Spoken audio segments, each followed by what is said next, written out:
Graduation is an exciting time. It is both an ending and the beginning. It's warm memories of the past and big dreams for the future. 6 years of learnings, failures, hardships, adventures, laughter, experiences, and friendship. As you face the next chapter of your lives, will not to forget your alma mater. For whatever the future has for you, you will always be a Northians. To our unrelenting and dynamic Public Schools District Supervisor, Dr. Julia O. Hernales, to the hardworking school principal of Bato North Central School, Miss Gertrudes M. Pope, our guest of honor and speaker in today's event, to our highly competent and deeply motivated members of the faculty and teaching staff, to the proud and loving parents, our dear graduating students, viewers, friends, ladies and gentlemen, a pleasant afternoon. I am Melvin Arputian. And I am April M. Salud. We are your hosts for today. Welcome to the virtual graduation rites of Bato North Central School, school year 2020-2021. With the theme, Strengthening Quality Education amidst COVID-19. Let us show respect by standing still as we sing the song that keeps alive the memories of struggle, the love of country, the reverence of freedom, and the vigilance to guard our independence. The Philippine National Anthem through audio-visual presentation. Mga kababayan, ang pambansang awit ng Pilipinas. Kayang magiliw, telas ng sigananan, alam ng puso, sa titik mo'y buhay. Lupang hinirang, tuyag ka ng magiting, sa manlulupin, di ka pasisingil, sa nagatak tutok sa simoy at sa langit mong pagkaw, ay hinatang tulang awit sa pagkayang minamahal. Ang isang ng matawad mo'y tagumpay na naghihingi, ang bituin at araw niya kailan pa may di magtitingin. Luman ang araw ng walhaging pagsinta, buhay langit sa piling mo. Ang inigaya ng pagkay mga amin, ang mamatay ng dahil sa'yo. To us, guide us and pay reference to the greatest teacher, our Almighty Father, let us be one in acknowledging His presence, to be led by Priscia Alison Marsoriano with honors. Yuko po natin ang ating mga ulo at damhin natin ang presensya ng ating Panginoon. Sa ngalan ng Ama, ng Anak, ng Espiritu Santo. Amen. Mahal naming Ama sa langit, yung dinggin ng aming pasasalamat at munting panalangin. Kami po ay taos-pusong nagpapasalamat sa araw na ito. Salamat po sa pagkakataong binigay mo upang muli naming makasama ang aming mga guro at kamag-aral. Salamat po sa oportunidad upang kami ay makapag-aral sa mahal naming paaralan.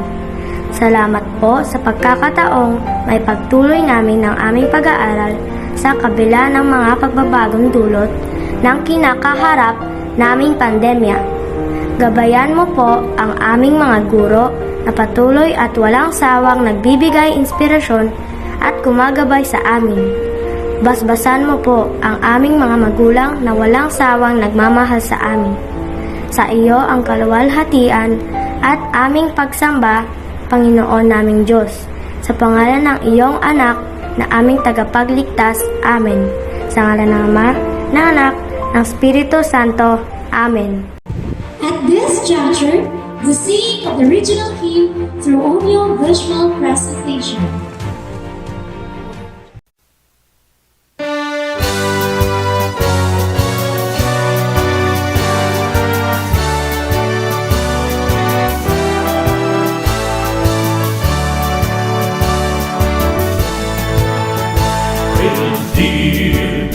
the Bicolanja, on the Virgin of Peña Francia, renowned for feeling up and sealing from dawn to dusk. We're singing our praise to thee, where the flames, the sparkling rivers and seas, hills and mountains, trees adorn.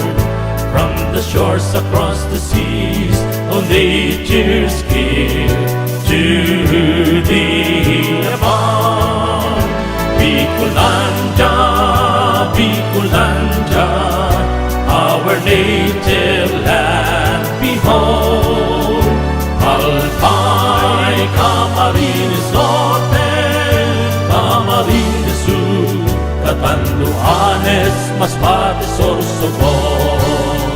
Sinis o Iricao, Nagaligaw, Legazpi, Tabaco, Sorsogon, and Masbate, a board of noble hero, land of the free. Oh, Mount Mayon is watching over thee. Bicolanja, Bicolanja, the home of the Oragons. Fearless warriors, bold yet brave, the truth and dignity we give in. Bicolanja, Bicolanja, the home of the Oragons. Fearless warriors, bold yet brave, the truth and dignity we give in. The truth and dignity we give in. We give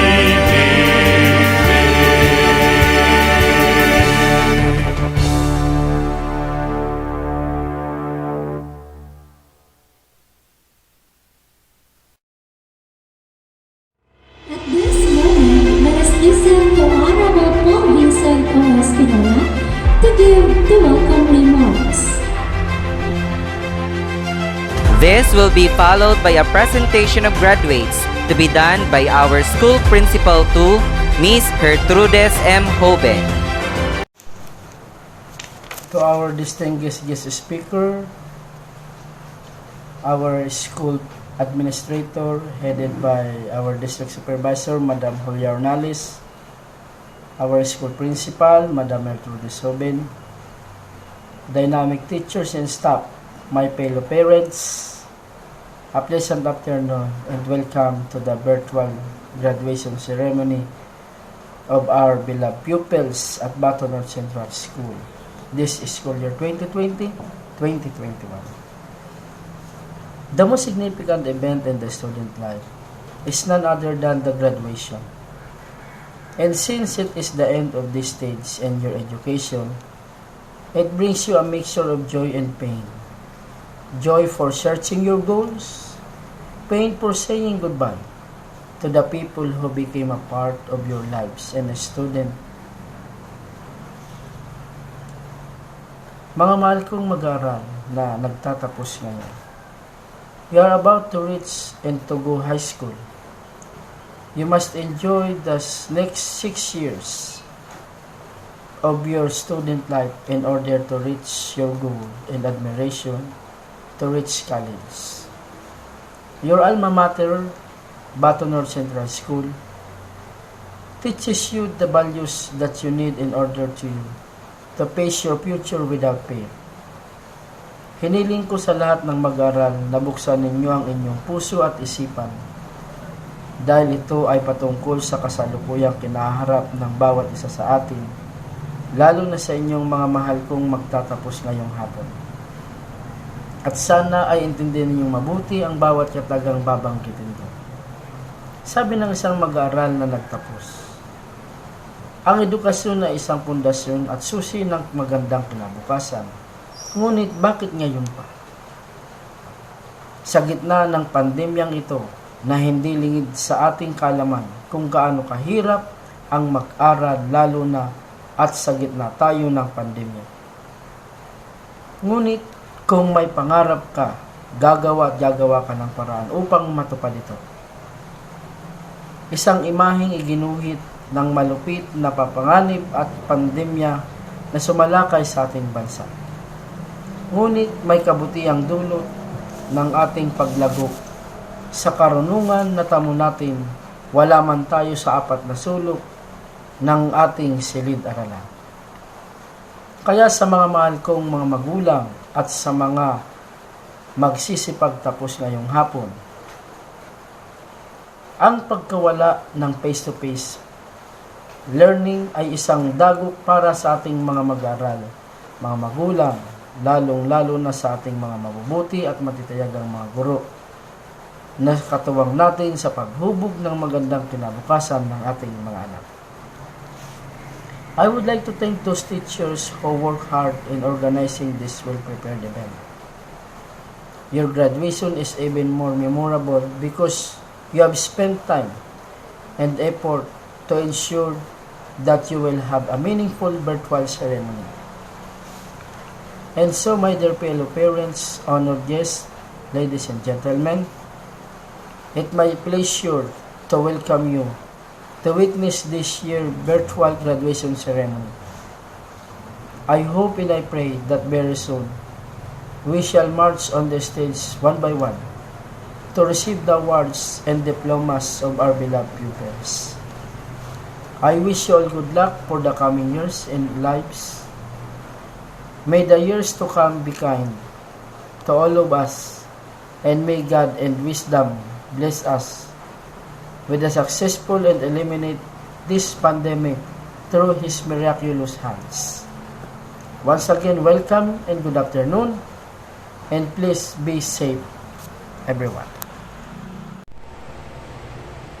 Our school's Division Superintendent, Madam Loida N. Ideas, Doctor of Education, CESO 5, with great pride and honor, may I present to you the 109 boys and 89 girls with a total of 198 candidates for graduation of Bato North Central School for school year 2020-21, who, upon the recommendation of your advisors, you have satisfactorily completed the requirements by the Bureau of Elementary Education K-12 curriculum as prescribed by the Department of Education for your confirmation, Madam. Thank you, Mom. Let us hear the message of our Deputy Secretary, Secretary Leonor L. Briones, to be followed by the messages of our school's Division Superintendent, Dr. Loida N. Ideas, CESO 5, and our Public Schools District Supervisor, Dr. Julia O. Fernandez. Good day to each and everyone who is attending virtually present at this time of our graduation ceremonies for our beloved and very precious graduates for the school year which ends at this time.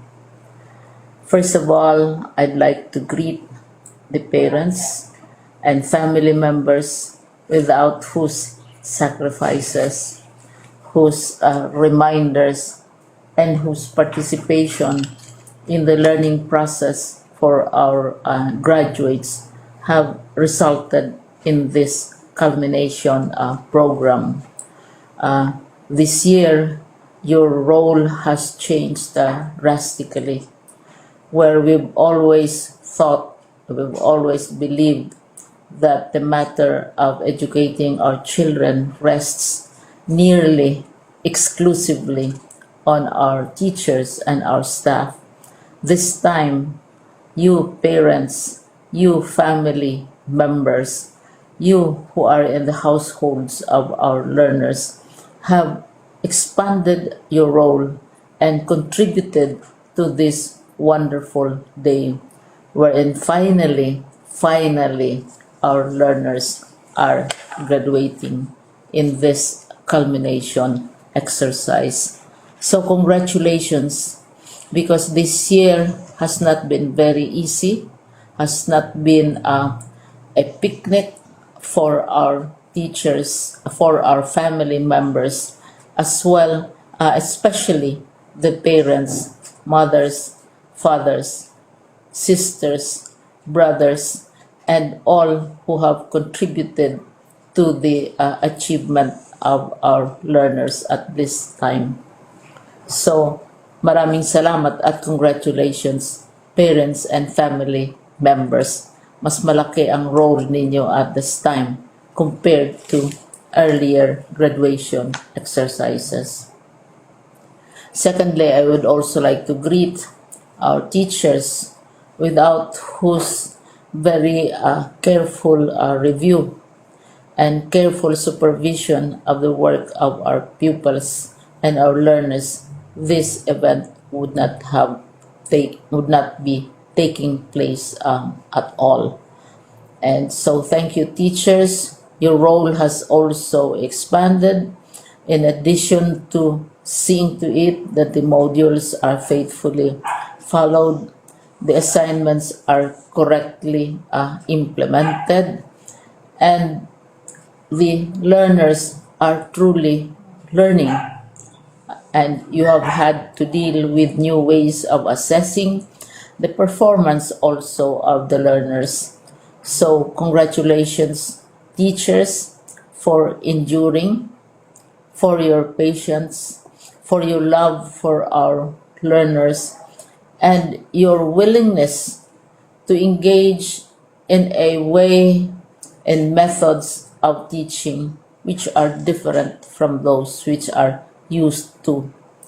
Assessment must have been especially difficult for you, especially since you were not able to see most of the time our students in face-to-face meetings, and most of the meetings, of course, were virtual. We'd also like to thank the local government units for their interest, for their cooperation, and for their continuing contributions to the needs of education, even as our children do not go to school. Your donations of material as well as financial resources at this time are most welcome, and your advice has been taken seriously not only by our teachers, by our school officials, but also by our officials in the Department of Education. We continually talk with local government units, especially in times of disaster, in times of great need for classrooms, for space, and for responses to unforeseen emergencies. Thank you, local government units. But of course, most of the congratulatory greetings fall on the deserving graduate. Each and every one of you is truly special. You are different from the other graduates who have passed through the portals of your school. You went to school practically without seeing your teachers, if at all. You went to school with your parents, your mothers, and your fathers hovering over your shoulders and seeing to it that you are able to complete your assignments. You are completing your studies at a time when examinations and assessments are different. You are culminating these long months of hard work at this time, even as you have to do family chores, even as you are distracted, and even as your world has turned upside down and it seems and it appears as if we don't know what the future holds and what will happen next. But you have persevered, and now you are ready to graduate. And therefore, you deserve each and every bit of congratulations from us in the Department of Education, from your parents and family members, your teachers, from the officials in local government, as well as in the parent teachers associations. You deserve each and every single congratulatory pat on your back, each hug virtually, of course, and each greeting, which I am sure you are also receiving virtually. I don't know if you will remember this event many, many years from now. I have tried to recall myself who our graduation speaker was when I finished high school and when I finished my college studies. All I remember is that the graduation speaker was someone important, someone who was invited because that someone is supposed to give a message. What was more important to us graduates at that time was the excitement of the celebrations, the happiness and the joy of our parents, the sadness of parting from our classmates and from our teachers, and the enjoyment of all the graduation events that usually take place come commencement day. When I was a college student, we had a series of events which were designed to embed in our minds, which were designed to help us remember and not forget our days in college. We would spend one whole day going around the campus, visiting the classrooms, saying goodbye to our teachers, and sharing memories. We would have bonfires to say goodbye to each other.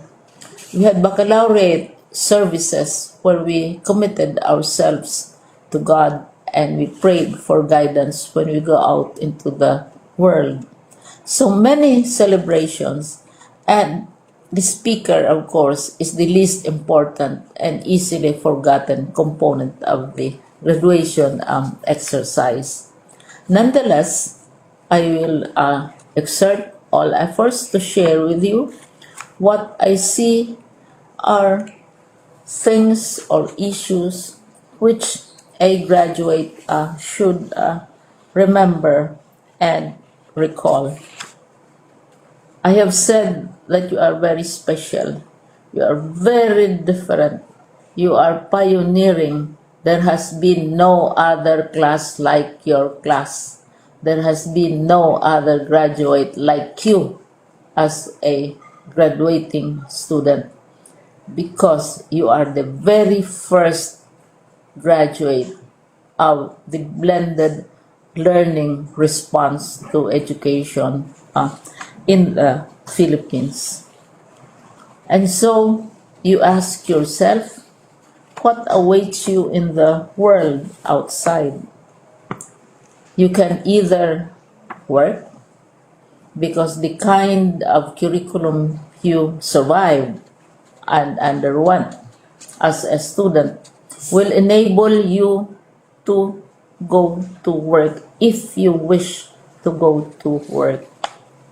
Some of you will proceed to further studies, and this would be a wonderful thing because there are many opportunities for further expanding your knowledge, for further answering and looking for explanations of issues, events that make you curious, especially in science, in technology, and also in the arts.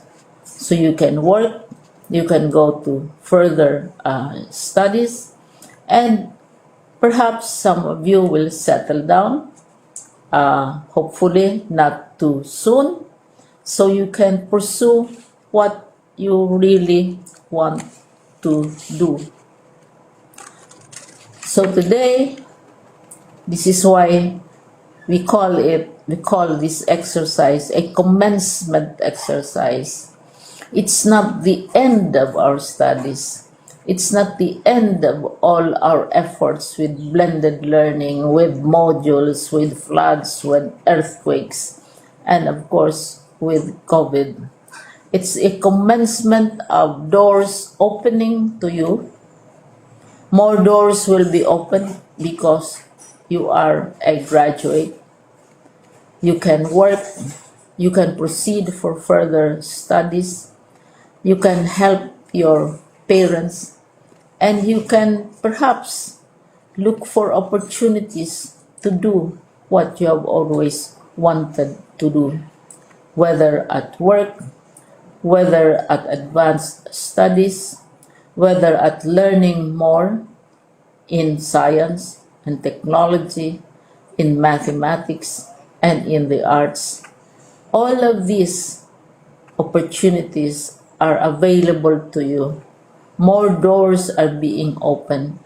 I hope you will select the door which arouses your curiosity, the door which will help you know more about this world, and the door which will allow you to contribute to the development of our country and contribute whatever we can to solve our problems and our challenges. Congratulations once more to each and every one of you. Congratulations to you, parents and family members. Congratulations to you, teachers. When I was chair of the board of Silliman University, each time we had graduation ceremonies, during the baccalaureate and during commencement itself, I would cry. I would cry because you are sending out into the world a new batch of graduates, and we want to be sure that what is awaiting them is appropriate. We want to be sure that they are ready for what awaits them when they select which door to open. And so, we tell you, go out to the world, do whatever you want to do. God be with you, and be assured that all of us love each and every one of you. Congratulations.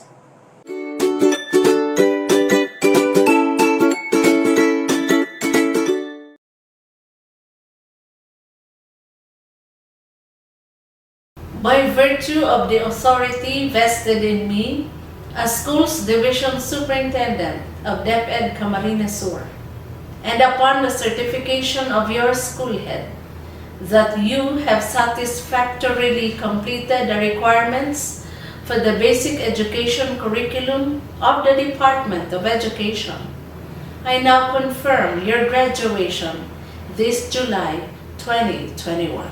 Congratulations.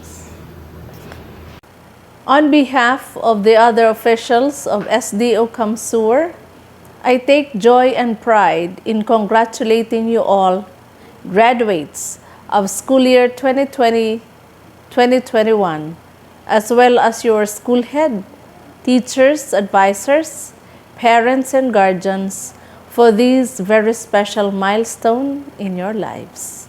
I am confident that our beloved teachers, with the support of the non-teaching personnel and stakeholders, have equipped you with all the knowledge, skills, and attitudes essential in addressing challenges in this time of pandemic.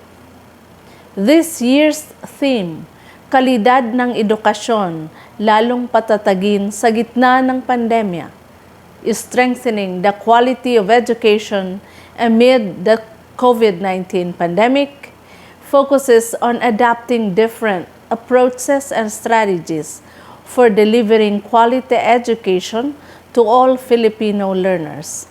I'm sure the school implemented different learning modalities, modular, which could be hard and soft copies, radio and TV-based instructions, online learning, either synchronous or asynchronous, making blended learning really an alternative way of making education continue. I commend the synergy between and among the school and its stakeholders, the efforts and resources these champions put in the Basic Education Learning Continuity Plan or BELCP, all aim at developing you who will contribute meaningfully to building the nation. Indeed, this is a true manifestation of DepEd's Sulong Edukalidad or KITE, K-12 curriculum review and update, improvement of learning environment, teachers upskilling and reskilling, engagement of stakeholders for support and collaboration. May their meaningful engagement truly motivate us to complete and help realize our vision and mission to provide all Filipino learners quality, relevant, inclusive, and liberating education, thus helping them achieve their bright future. I thank them for all the opportunities given you.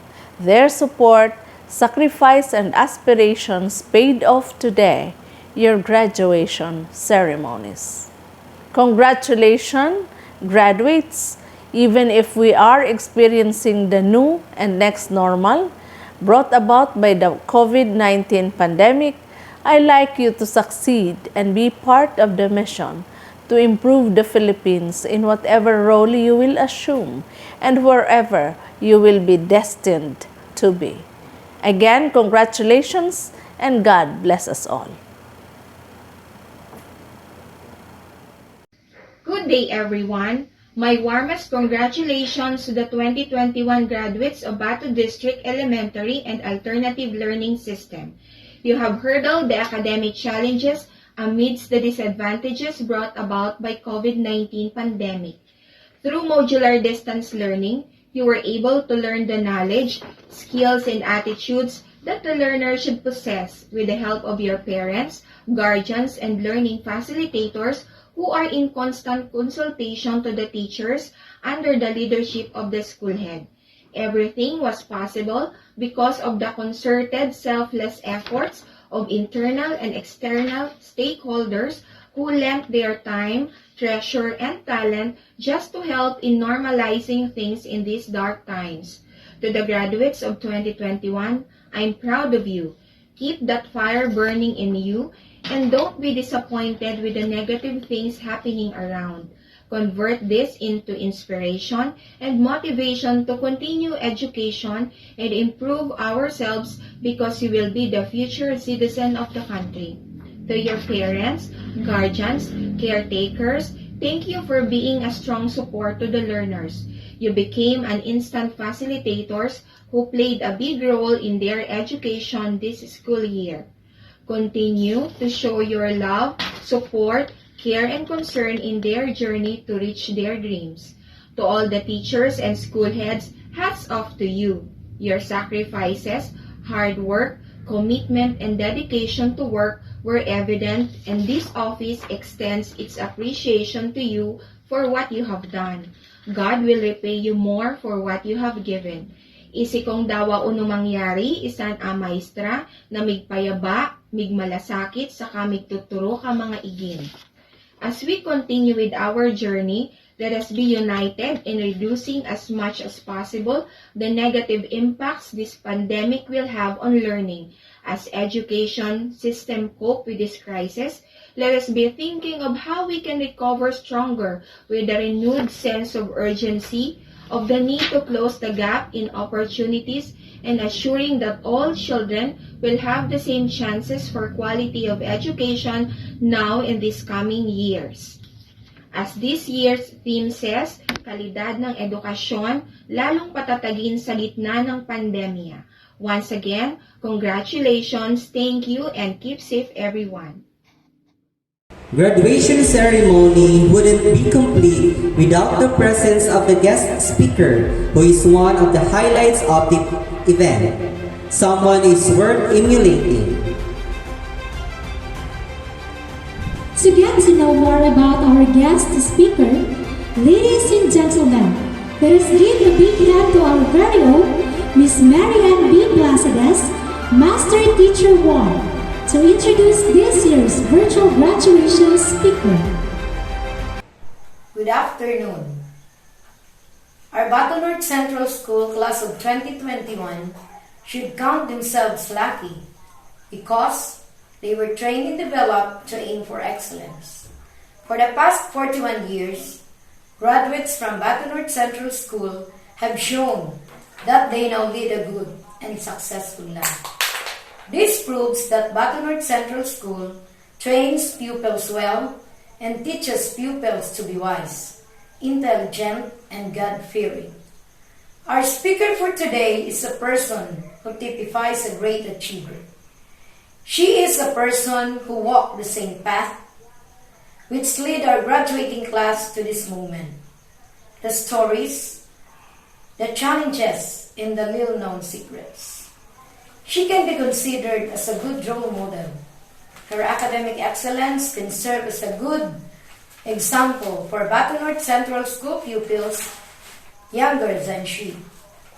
Bato North Central School, especially the graduating class, is certainly honored to be graced by the presence of a highly esteemed woman who has withstood various kinds of tests, including that which has caused tremendous changes in her life.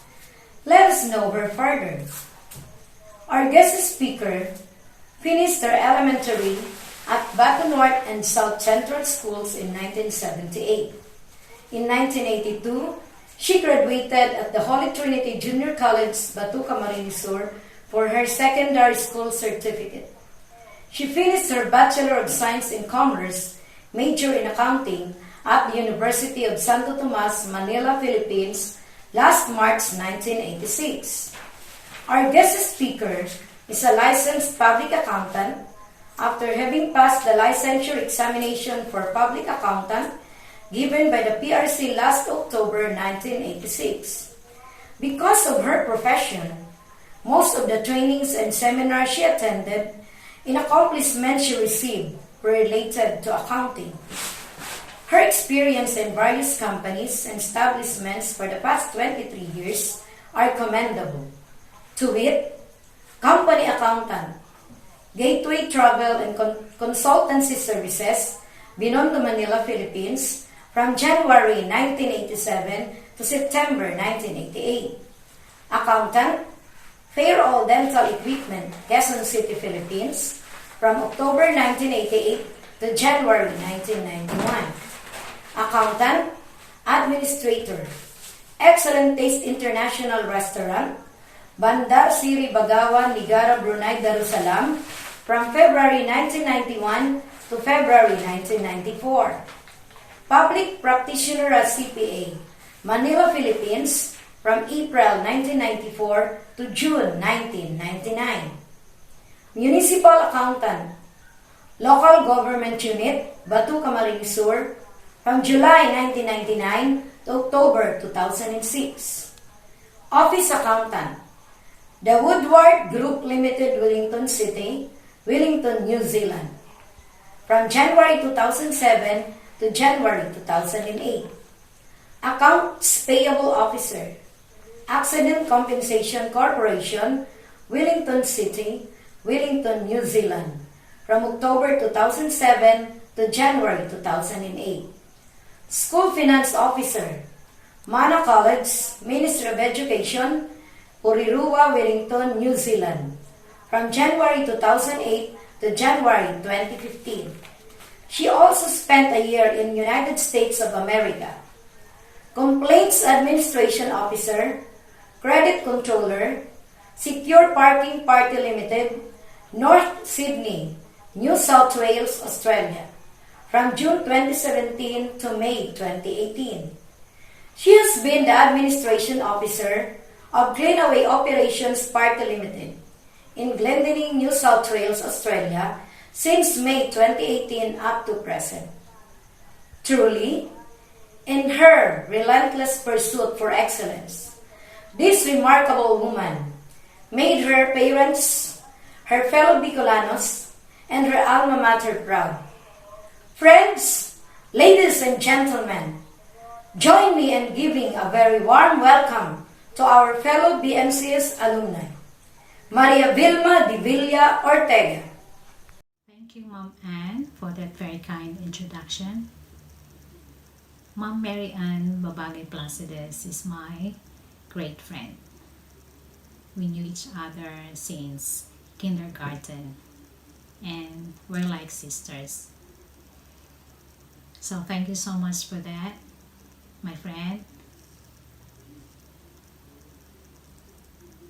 Public Schools District Supervisor, Dr. Julia O. Hornales,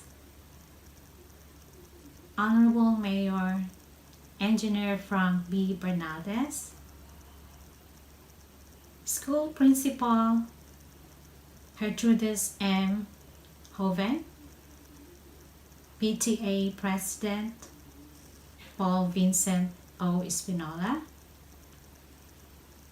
Faculty President Mary Ann B. Placides, parents, teachers, guests, my dear graduates, ladies and gentlemen, good afternoon to each and every one of you. Magandang hapon po sa inyong lahat. Maray na hapon po kaninyong amin. It is a great honor and privilege for me to be invited as your virtual guest speaker in today's Graduation Rites 2021. My congratulations to all the graduates for surpassing the challenge and difficulties of this MDLM or the modular delivery learning modality. You made it. Well done. You are the pandemic graduates, the survivors, and to the parents and teachers for being there for these students. I'm so happy for all of you. Konting balik tanaw muna po tayo. Back in 1971, I was 6 years old then when I first started school at Bato North Central School. Ay, ayan na, nagkwento na po sila. 1971, 6 years old ako. So, na-reveal na ang tunay na age ko. Okay lang po. I spent 6 years sa Bato North Central School from kindergarten to grade 5. 6 years po ako nagpabalik-balik sa eskwelahan ng Bato North Central School. Kaya ako po ay loyalist at legit na Northeans. Punta na po tayo sa topic na binigay sa akin for today. Strengthening the quality of education amidst the COVID-19 pandemic. In my opinion, this can only be achieved through the collaborative efforts of the government, the education or school community, or the teachers, the parents and families, students, and most importantly, God's grace and guidance, and right attitude, good character, and values of students. First is the government. We understand that because of the impact of the pandemic, the government may have diverted or realigned some of the education funds towards health and social welfare. However, lack of funds may result to insufficient or limited resources for the teachers to do their modules for the students. Therefore, the government should augment the funding for the education sector so as not to jeopardize and sacrifice the quality of education the students deserve. Second is the school community or the teachers implementing the module system as substitute to face-to-face classes. I know the teachers are challenged by the lack of resources and materials that they need to produce or print the modules. Kaya nauso po yung solicitations and donations to help out with the cost of bond papers, ink, and office supplies for the teachers to be able to complete the learning resources for their students. I commend the teachers for working so hard to get ready with everything their students need. They have devoted so much time in online learnings, trainings, seminars, and conferences to upgrade and update the skills and expertise to be passed on to the students. They're busier now compared to when they were doing face-to-face classes in schools. Lagi na lang silang overtime at very seldom mo na silang mahuli sa chat o makakumustahan kasi lagi po silang busy sa mga school activities. Minsan nasa bahay lang pero may online program pa sila. So again, consistent and continuous learning of teachers adaptive to the current situation is a big factor in strengthening the quality of education during this time of pandemic. Patuloy po silang nag-aaral, patuloy silang uma-attend ng mga seminars online para madagdagan ang kanilang kaalaman ayon sa sitwasyon ngayon. Patuloy silang nagre-research, patuloy silang nagpapadagdag ng kaalaman para maibahagi po sa mga estudyante sa sitwasyon ngayon. Third, the parents and families. Cooperation of parents and families is so important. Their time and efforts contribute a lot to the success of their children's education. They have to multitask to act both as parents and teachers, as one inside their homes. They have to make their place a home and a school as one. While it's true, families are the most affected units of the society during these trying times.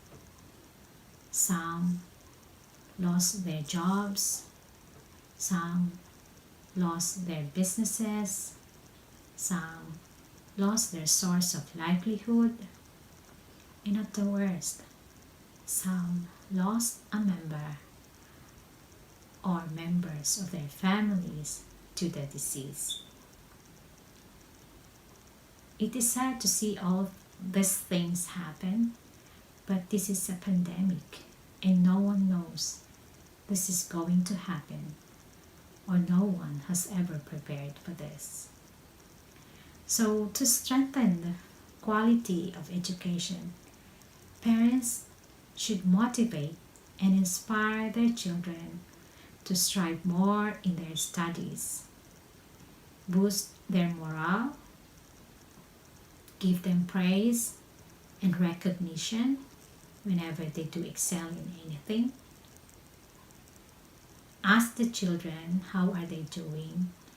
Only then you will know their feelings towards studying away from school classrooms. Parents should always be ready to back and support their children and give them the comfort and reassurance that you are with them all the way right until the end, or when everything will be back to normal again and they're back to their classrooms, or until they finish their studies. Yan naman ang lagi nating naririnig sa mga magulang. Makatapos lang lahat ng anak ko sa kanilang pag-aaral ay pwede na akong magretiro. Yan ang pinakapangarap ng bawat magulang. Ang makitang makatapos ang mga anak at makita na maayos sa mga buhay ng mga anak at sabay sabi, "Anak, makita ko lang na maganda na ang buhay mo ay pwede na akong mamatay." O diba, yan ang realidad ng buhay. Please remember, education is the key, if not one of the keys to success. Kaya nga minsan, pag meron akong nakakausap na magulang na hindi nakapag-aral, sasabihin, gagawin ko talaga ang lahat, mapagtapos ko lang ang aking mga anak dahil ayaw ko silang matulad sa akin. So, to strengthen the quality of education, parents' help and support are needed. Fourth are the students. My dear graduates, do you know how important education is to one's life?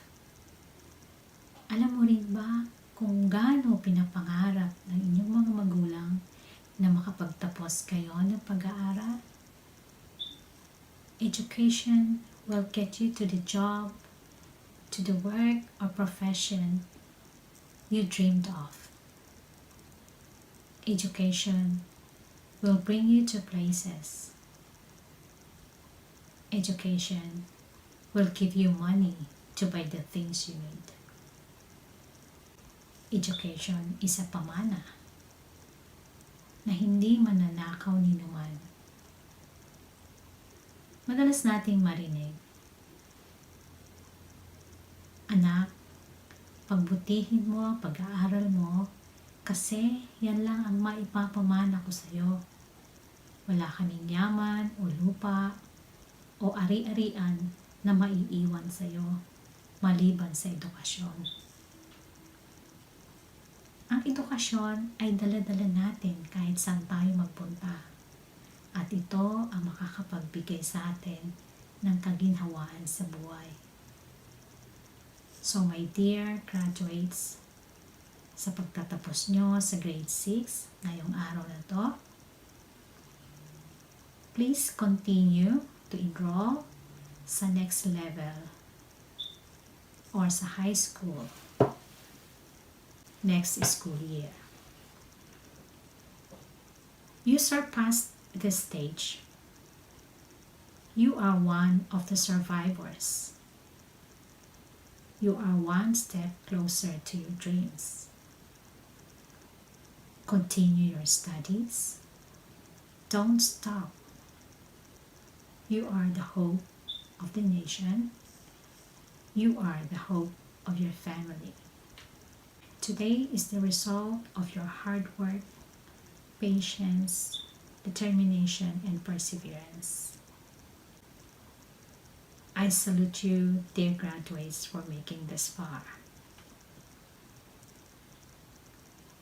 Along the way, as you continue your journey, you will surely experience obstacles, hindrances, difficulties, frustrations, failures, and other problems.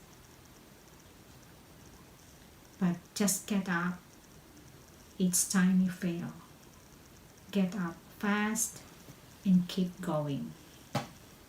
and eventually you'll get there and reach for your dreams. But no matter how successful you become, always remember to look back to where you came from. Always consult God for every plan that you have or will have, and ask God for His blessings and guidance to see to it that your plan is in accordance with God's plan. Only then that you can say you are happy and contented with the outcome of what you have achieved in life. Always remember, success doesn't happen overnight. It is an accumulation of hard work and all the good things that you do in your everyday life. Another thing that I will add to strengthen the quality of education amidst the pandemic is right attitude, or good character, or good manners and right conduct and values, like discipline, honesty, patience, kindness and understanding, responsibility, and creativity. These are some traits and values that you can use throughout your life in dealing with people around you. It's not always about theory. It's not always about experiments, but applying what you have learned into your daily life.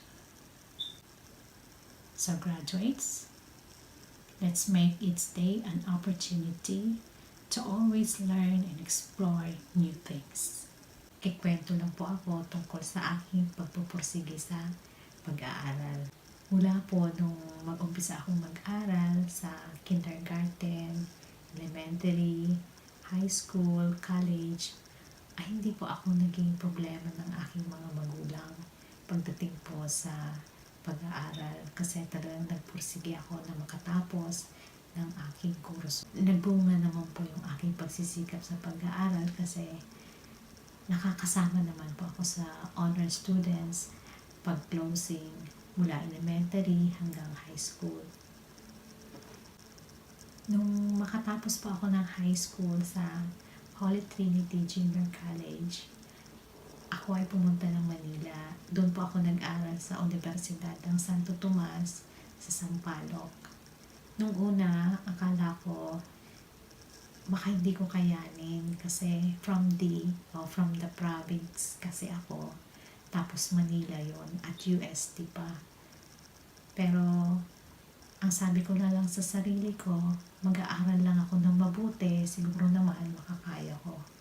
Nag-aral lang ako ng mabuti, binigyan ko lang ng panahon talaga yung pag-aaral at nakapasa naman ako ng college at naipasa ko rin po yung board exam bilang Certified Public Accountant o CPA. Nung makapasa ako ng board exams, nag-apply ako ng trabaho at habang nagtatrabaho ako, naghahanap pa rin ako na ma-applyan at nakita ko nga yung maliit na ads na nangangailangan daw ng accountant sa Brunei. So, sabi ko, why not? Bakit hindi ko to subukan? Accountant naman yung position eh. Accountant din naman ako. Kaya sabi ko, itry ko nga. At nakalagay doon yung mga requirements na dapat i-submit. So, try ko. Wala naman ka ako mawawala kung magsusubok ako. Kaya, inayos ko lahat ng kailangan at ipinadala ko doon. Gulat ko na lang, yung bigla na lang merong dumating na envelope. Yung pala, ang laman ng envelope, kontrata na. At yung mga steps nung gagawin ko, like pupunta daw ako ng Brunei Embassy at patatakan ko yung passport ko at punta daw po ako ng Ermita doon sa travel agency para kunin ko yung ticket at pumunta na daw ako ng Brunei kaagad. So, sa madaling sabi, na-process yung papel ko at pumunta na nga ako doon. Pagdating doon, sabi ng employer, tingnan ko daw yung mga applications. Ang dami daw ng applicants. Ako daw yung nakuha nila. So sabi ko, thank you so much. At ako ang nagkapalad na makarating doon. Tapos siguro mga 3 years lang ako doon eh. Although gusto pa nila akong pabalikin, kaya lang sabi ko, dito na lang sa Pilipinas ako. Nung nasa Manila po ako nagtatrabaho, nagkaroon naman po ng vacancy sa munisipyo at isa po ako sa mga pinadalhan ng imbitasyon kung gusto ko mag-apply. So, umuwi ako, nag-apply ako at sinerte naman. Kaya 8 taon po ako dyan sa munisipyo dyan bilang municipal accountant. At naging maayos naman yung aking trabaho. At kaya lang, nung lumalaki na po yung mga bata, kasi 3 anak ko, sabi ko, paano ko sila mapapaaral kung dito lang ako sa munisipyo? Kasi medyo maliit pa naman yung sahod dati compared dun sa laki ng gastos na magpaaral dyan sa Pilipinas. Kaya sabi ko, isip din ako kung paano. Tama-tama nun. Meron akong inatindan na seminar sa Manila. Tapos, nakapanood ako nung documentary ni Jessica Soho. 2 documentary niya about New Zealand. So, nagkaroon ako ng interest. Ang ginawa ko, pumunta ako ng New Zealand Embassy, nag-inquire ako, nagtanong ako kung paano magpunta ng New Zealand. Binigyan naman ako ng impormasyon na kailangan ko. Kaya lang, sabi ko nasa probinsya ako nakabase, paano ako makakapag-apply. Pag uwi ko ng Naga o ng Bicol, katapos ng seminar, nakita ko yung tarpaulin dyan sa entrance papasok sa Naga na merong free orientation ng mga nurses papuntang New Zealand. So, sabi ko, swerte, dala-dala ko yung impormasyon galing sa New Zealand at eto na naman, parang karugtong. Sabi ko, free naman, why not attend? Kaya, kinuha ko yung date, umattend ako. After ng orientation, lumapit ako dun sa nagpa-seminar kung po pwede ako. Sabi naman niya, anong natapos mo? Sabi ko, accountant. Para sa mga nurses lang yon. Kaya lang sabi niya, mga nurses lang talaga yung pinaprocess niya. Pero dahil lumapit ako sa kanya, sabi niya, itry natin. Bakit hindi? So, kinuha niya mga detalye ko, pumasa naman yung points ko. Sabi niya, pasok yung points mo kasi may bachelor's degree ka at meron kang PRC na CPA nga ako. So, qualified daw ako bilang skilled migrant sa New Zealand. Kaya sa madaling sabi, process na yung papel ko. Although, tumagal po yun ng 2 taon. Na-approve yung family status namin, pumunta kami doon at naging New Zealand citizen. Maraming benepisyo po ang makapunta doon sa ibang bansa, lalo na sa New Zealand, kasi yung pag-aaral ng mga bata, hindi mo na po problemahin eh. Yung primary nila, libre, high school, libre, yung kolehiyo, bibigyan sila ng gobyerno ng pera, pero ibabalik din nila pag may trabaho na sila nang walang interest para lang makapag-aral sila sa universidad o kolehiyo. So, yun, 9 years ako sa New Zealand.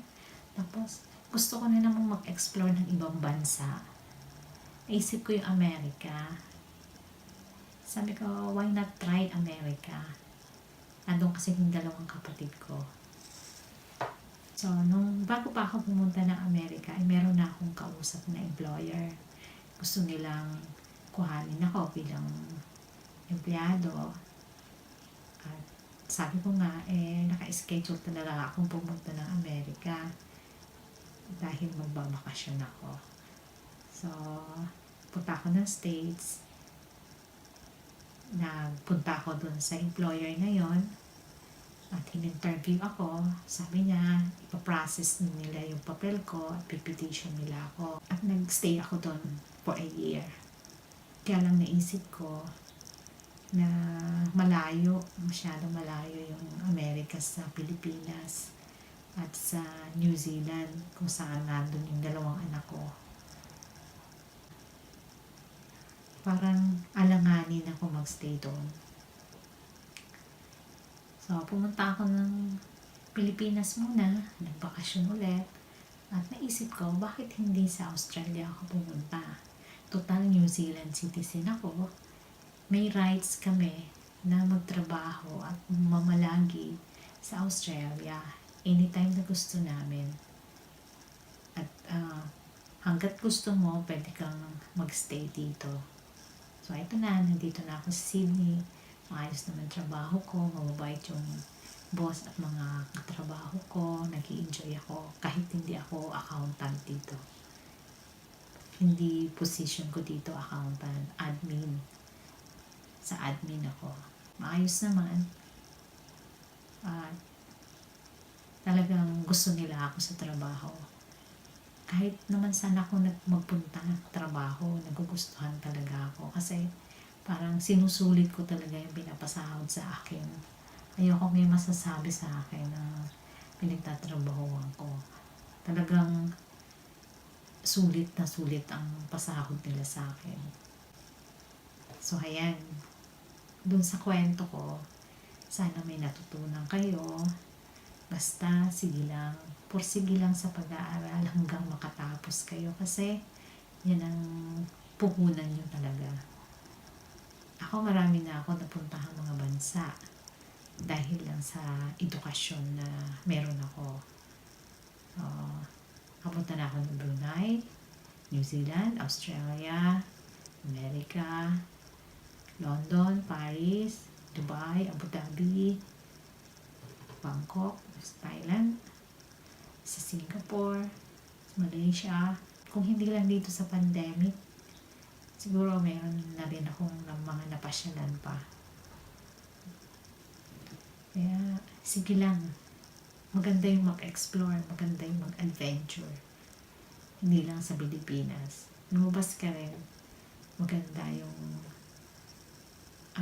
makikita mo. Nga po pala, father ko, si Engineer Ernesto de Villa, at mother ko, Carmen Pusugat de Villa. Wala na po si mama nung 20 years ago pa. Nung kami naman nag-aaral, si papa po ay nag-abroad dahil ganun din, yung niisip niya mapaaral kami lahat na 5 magkakapatid. Kaya naman kami, habang nagtatrabaho si papa sa malayo, sinikat din namin talaga makapagtapos din. Kaya lang siya umuwi nung nakatapos na nga po kami. Kaya ganun talaga kahalaga ang edukasyon. Maraming sakripisyo, marami kang problema. Pero, sige lang. Sa awa ng Diyos, kami pong 5 magkakapatid, lahat naman nakapagtapos. At ngayon po ay nasa iba't ibang parte kami ng mundo. Yung panganay namin nasa London, ako yung pangalawa, nandito sa Sydney, Australia. Yung pangatlo at pang-apat po namin nasa Amerika, nasa Texas yung isa nasa New York, at yung bunso po namin nasa Bahrain. Kaya, at yun ay dahil lang sa aming mga tinapos. Kaya kami mga nakapang-ibang bansa. Kasi wala naman po kaming pamilya na magpipetition sa amin. Kaya kanya-kanya po kami ng diskarte makapag-abroad. Kaya mga graduates, sana huwag kayong titigil hanggat hindi kayo nakakatapos ng pag-aaral. Sisikapin ng mga magulang nyo na makapagtapos kayo. Tutulungan nila kayo. Nga po pala, 3 yung anak ko. Yung 2, nakapagtapos na ng pag-aaral at kasalukuyang nagtatrabaho sila sa New Zealand. Yung bunso, kasama ko po dito sa Sydney at nasa 2nd taon sa universidad. Now, I want to end my talk with a challenge to all graduates. This challenge will start today after the ceremony until the end of the school break and before the opening of the classes for the next school year. So graduates, listen carefully. We will call this challenge as Good Deed Challenge or Paggawa ng Kabutihan Challenge.